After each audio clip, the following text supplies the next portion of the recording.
Hey everybody, today we're going to be learning the helicopter. So, the helicopter, it's not too difficult. You do have to shift your weight from your arms to your legs and back and forth.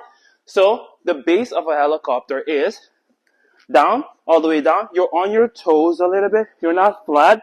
We're coming a little bit on top of the ball of your feet. Once you're there, place the hands on the floor in between. So you have your left knee or your right knee in between the hands. One leg is extended out. So it's like a stretch. From your stretch, you're sweeping the straight leg to the front. So like this.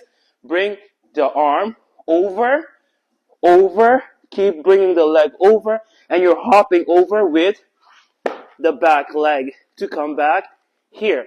So, one more time. So, 1, 2, 3. 1, 2, 3. Faster.